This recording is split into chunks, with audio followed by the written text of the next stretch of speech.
नमस्ते दोस्तों, कैसे आप सब लोग। उम्मीद करती हूँ आप लोग बहुत अच्छे होंगे। मैं रमा आर्या फिर से आप लोगों का अपने YouTube channel India's beauty and culture में बहुत बहुत स्वागत करती हूँ। दोस्तों, ये जो पिंपल की समस्या है ये हमारी जवानी की अवस्था में आती है, और ये क्यों आती है इसके पीछे का आप लॉजिक समझ लीजिए। जो हमारी पूरी उम्र है, जो हमारे शरीर की अवस्थाएं है, वो 3 हिस्सों में बटी हुई है। बचपन में हमारी जो बॉडी होती है वो कफ के प्रभाव में होती है। युवा जो अवस्था है हमारी, वो युवा अवस्था पित्त के प्रभाव में होती है। और जैसे इंसान बुढ़ापे में पैर रखता है, उनका जो शरीर है वो वात के प्रभाव में आ जाता है। तो जैसे ही बच्चे जवान होने लगते हैं, युवा होने लगते हैं, उनके शरीर के अंदर पित्त बढ़ जाता है, क्योंकि जो शरीर की अवस्था है पित्त की वो स्टार्ट हो जाती है। पित्त यानी कि गर्मी। शरीर के अंदर जब गर्मी बढ़ने लगती है तो किसी किसी के अंदर ये बहुत ज्यादा एक्सेस मात्रा में बढ़ जाती है, यानी कि जो पित्त होता है वो कुपित हो जाता है। उसकी वजह से हमारे फेस पे पिंपल की समस्याएं आती हैं। जैसे ही बच्चे युवावस्था में कदम रखते हैं, जो फेस पे ऑयल ग्लैंड्स होती हैं वो एक्स्ट्रा एक्टिवेट हो जाती हैं। कई बार इसकी वजह से हार्मोनल इम्बैलेंस भी हो जाता है। तो इस तरह से ये जो सारी की सारी चीजें हैं ये हमारे फेस पे पिंपल लाने का कारण करती है। अब सवाल ये उठता है कि ये सभी लोगों के साथ क्यों नहीं होता, सिर्फ कुछ ही लोगों के फेस पे पिंपल्स क्यों आते हैं। तो इसके पीछे का रीजन है कुछ लोगों का खान पान बाकी लोगों के मुकाबले में बिल्कुल अलग तरह का होता है। वो जो पित्त बढ़ाने वाली चीजें हैं, शरीर के अंदर गर्मी बढ़ाने वाली चीजें हैं, उनका बहुत ज्यादा सेवन करते हैं, जिसकी वजह से उनके अंदर गर्मी बाकी लोगों के कंपैरिजन में बहुत ज्यादा बढ़ जाती है। और इस वजह से बाकियों के पिंपल्स नहीं आते और इन लोगों के पिंपल्स आ जाते हैं। कौन कौन सी चीजें होती हैं जिसकी वजह से हमारे शरीर के अंदर गर्मी बढ़ती है, वो मैं आपको बता देती हूँ। सबसे पहला है बहुत ज्यादा ऑयली, बहुत ज्यादा तला हुआ जो खाना होता है वो।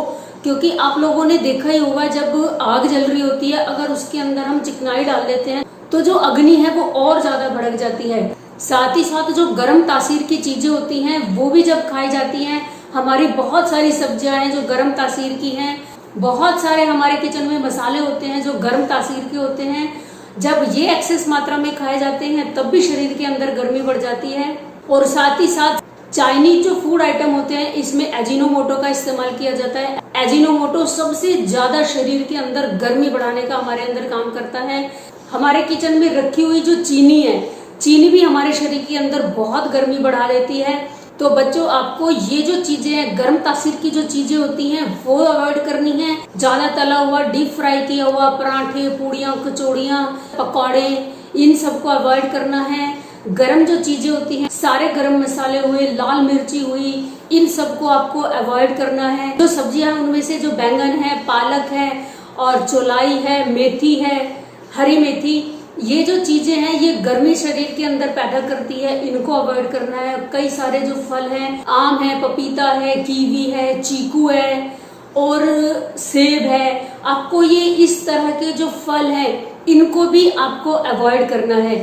आप इन चीजों को अवॉइड कीजिए। और इसके बाद आते हैं हम उपाय पे कि आपको उपाय क्या करने हैं। जो हमारा शरीर है उसमें हमारे सर से लेके हमारी गर्दन तक का जो हिस्सा होता है ये कफ का होता है, और जो हमारी गर्दन से लेके नाभि तक का हिस्सा होता है ये पित्त का है, और नाभि से लेके पूरा नीचे नीचे ये वात का होता है। तो ये जो हमारा लेके गर्दन से और नाभि तक का हिस्सा है ये हमारा पूरा पित्त से भरा हुआ होता है।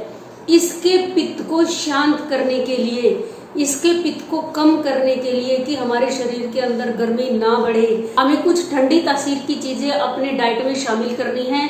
तो आपको सबसे पहला जो उपाय करना है वो करना है, आपको लेना है धनिया। जो धनिया होता है आपको साबुत ले लेना है वो, क्योंकि अगर आप पाउडर लेके आते हैं तो वो पता नहीं कितना पुराना है और उसमें कोई मिलावट वगैरह तो नहीं है। आप साबुत धनिया लेके आएंगे और आप इंश्योर कर लीजिए कि ये बहुत ज्यादा पुराना नहीं है। तो जो धनिया है, आप धनिया लेंगे 2 चम्मच, 2 चम्मच दरदरा कुटा हुआ धनिया 1 गिलास पानी के अंदर डाल के भिगो के रख देंगे ढककर। सुबह आप इसको छानकर आप वो पानी पी लोगे। इस तरह से आपको ये प्रयोग लगातार करना है। कुछ शरबत आते हैं जैसे खस का शरबत है, गुलाब का शरबत है, आप दिन में को कम से कम 3 बार देसी खांड या जो धागे वाली मिश्री होती है उसके साथ मिक्स करके आपको दिन में 3 या 4 बार ये लेना है। आपको चीनी बिल्कुल भी मिक्स नहीं करनी इसमें। देसी खंड लेंगे या धागे वाली मिश्री, आपको 3 बार ये शरबत पीने हैं। या तो आप खस का ले लीजिए या आप गुलाब का ले लीजिए। ये भी आपके शरीर के अंदर जो बढ़ी हुई गर्मी है उसको शांत करने के लिए रामबाण उपाय है ये। जब आप ये दोनों उपाय करने शुरू कर देंगे तो धीरे धीरे धीरे आपके शरीर की गर्मी शांत होएगी। अब फेस पे लगाना क्या है, इसके लिए आपको मुल्तानी मिट्टी चाहिए और आपको चंदन पाउडर चाहिए और साथ में गुलाब जल चाहिए। जो गुलाब जल है वो मैं आपको सलाह दूंगी, जो पतंजलि का गुलाब जल है वो बेस्ट है, क्योंकि उसके अंदर कुछ भी और मिक्स नहीं है। बाकी जो कंपनीज है मैंने उनका पढ़ के देखा, इंग्रेडिएंट्स ग्लिसरीन और पता नहीं क्या क्या मिक्स रहता है। हमें सिर्फ और सिर्फ गुलाब जल लेना है।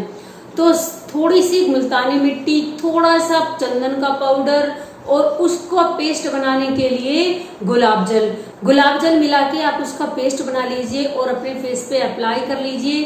पूरे फेस पे कर लेंगे तो ज्यादा अच्छा है, या जहां जहां आपके फेस पे पिंपल्स आए हुए हैं वहां कर लीजिए। तो जब आप ये उपाय करना शुरू करेंगे कुछ ही दिनों में आपके फेस पे बहुत ज्यादा ठंडक फील होगी चंदन की वजह से, और जो पहले से आपके फेस पे पिंपल्स वहां से आए हुए हैं वो भी ठीक होंगे, और आगे जो पिंपल आपके फेस पे आ सकते थे उनकी पॉसिबिलिटी भी खत्म हो जाएगी।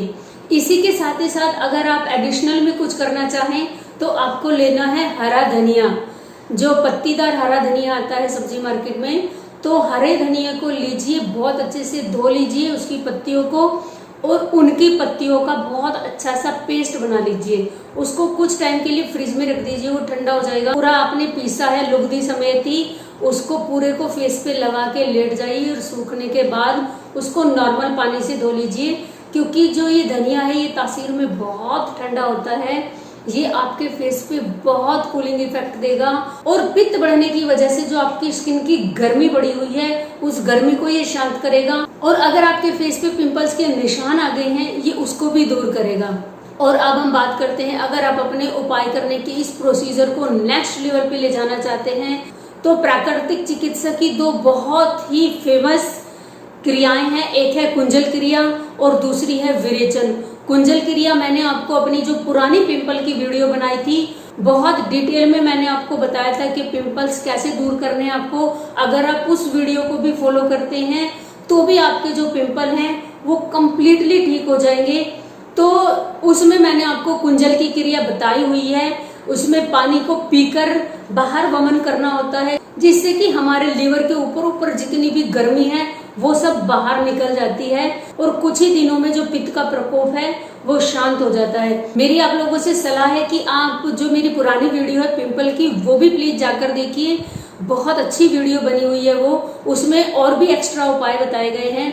तो जो कुंजल क्रिया है वो आप उसमें से सीख के कीजिए। और विरेचन मैं आपको यहाँ बता देती हूँ। विरेचन में क्या कराया जाता है कि हमारा जो मल है उसको बहुत पतला करके पानी की तरह बना के एकदम बाहर निकलवा दिया जाता है शरीर के।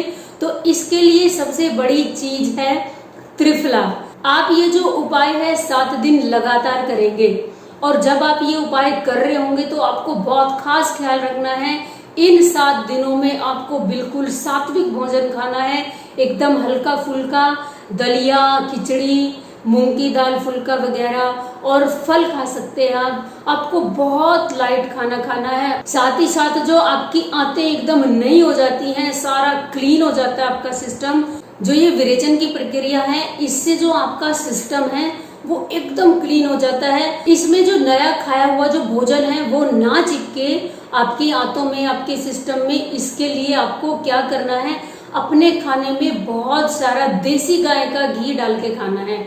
आप जितने भी मील लेते हैं सारे के सारे मील के अंदर आपको 1 या 2 चम्मच देसी गाय का घी डाल के खाना है। तो जो आपकी आंतें हैं वो एकदम चिकनी हो जाएगी, और इसके बाद जो आपका खाना है वो बहुत ज्यादा टाइम के लिए नहीं रुकेगा। जितना एक प्रॉपर टाइम है उतना टाइम रुकेगा, और फिर उसके बाद वो अपने आप शरीर से बाहर निकल जाएगा। तो ना भोजन ज्यादा रुकेगा और ना ही शरीर के अंदर गर्मी बढ़ेगी। तो ये विरेचन करना कैसे होता है, 7 दिन आप सुबह उठेंगे, आप त्रिफला लेंगे सादे पानी से या थोड़ा गुनगुने पानी से ले सकते हैं, और उसके 15-20 मिनट या हद से हद आधा पौना घंटे के बाद आपको बहुत पतले दस्त आएंगे। 1 या 2 बार आ सकते हैं आपको, हो सकता है किसी किसी को 3 बार भी आ जाए। तो घबराना नहीं है, क्योंकि विरेचन की प्रक्रिया में ऐसा ही होता है। 7 दिन आप ये उपाय करके छोड़ देंगे। अब आखिर में चलते चलते मैं टिप दूंगी कि आपको खाने क्या क्या चीजें हैं जो आपको एक्स्ट्रा अपने डाइट में शामिल करनी चाहिए। आपको दूध शामिल करना चाहिए, दूध तासीर में बहुत ठंडा होता है। आपको घी शामिल करना है, जो घी होता है देसी गाय का, उससे ना तो बॉडी का फैट बढ़ता है और वो तासीर में बहुत ठंडा होता है, हमारे शरीर की गर्मी को वो शांत करता है। चीनी के बदले आपको देसी खंड यूज करनी है। बाहर के जो मीठी मीठी चीजें होती हैं वो सब चीनी से बनी होती हैं, वो आपको अवॉइड करनी है। घर पे अगर आप कोई मीठी चीजें बनाते हैं तो उसमें आप खांड या धागे वाली मिश्री डालिए। इसी के साथ आपको बहुत सारा पानी पीना है, और वो भी ताजा घड़े का। अगर आप फ्रिज का पानी पीते हैं या बर्फ डाल के पानी पीते हैं तो ये आपके शरीर के अंदर की गर्मी को बढ़ा देता है।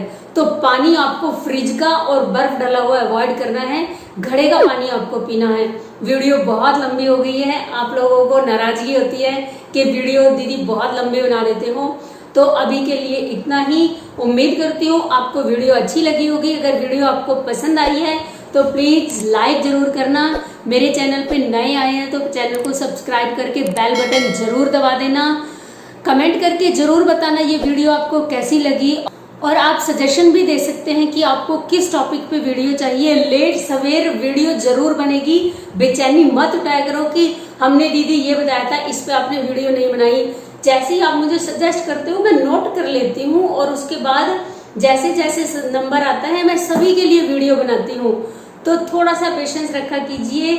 मिलती हूँ नई वीडियो में नई इन्फॉर्मेशन के साथ। तब तक के लिए आप स्वस्थ रहिए, मस्त रहिए, खुश रहिए। Bye bye.